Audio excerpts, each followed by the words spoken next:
ஸ்ரீராம ஜெயம்.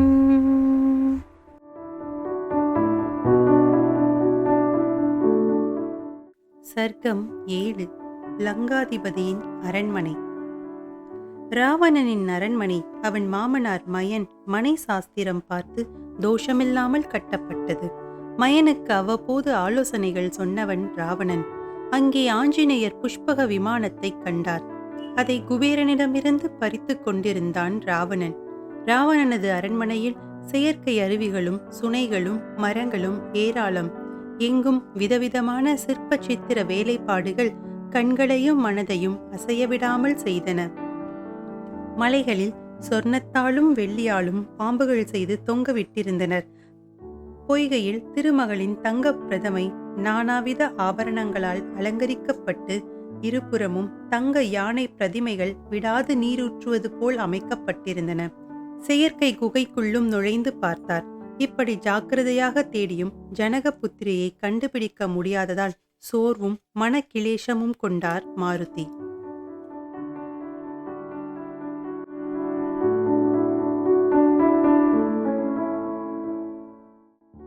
சர்க்கம் 8. புஷ்பக விமான அழகு. மீண்டும் மனம் தேறி புஷ்பக விமானத்தை ஒரு தடவை திரும்பி பார்த்தார். இதை செய்த விஸ்வகர்மா நான் படைத்தவற்றில் இதுவே மிகவும் பெருமை மிக்கது என்று வாய்விட்டு சொல்லுமளவு சிலாக்கியமானது என்று மெச்சிக்கொள்ளலாம் என நினைத்தார். அதில் நவரத்தினங்களும் பொருத்தமாக பதிக்கப்பட்டிருந்தன. செயற்கையாக பொருத்தப்பட்டிருந்த பட்சிகள் நிஜமோ என்று சந்தேகிக்கும்படி இருந்தன. பூமியை தொடாமல் உயரத்தில் நின்று கொண்டிருந்தது. சூரிய ஒளி போல் ஜொலித்தது. இயக்குபவரின் எண்ணத்தை புரிந்து கொண்டு எந்த திசையானாலும் போக வேண்டிய இடத்திற்கு வாயுவேகமாக செல்லும்.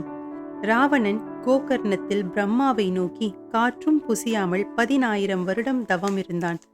வரத்தால் குபேரனை ஜெயித்து புஷ்பக விமானத்தை அபகரித்து கொண்டான்.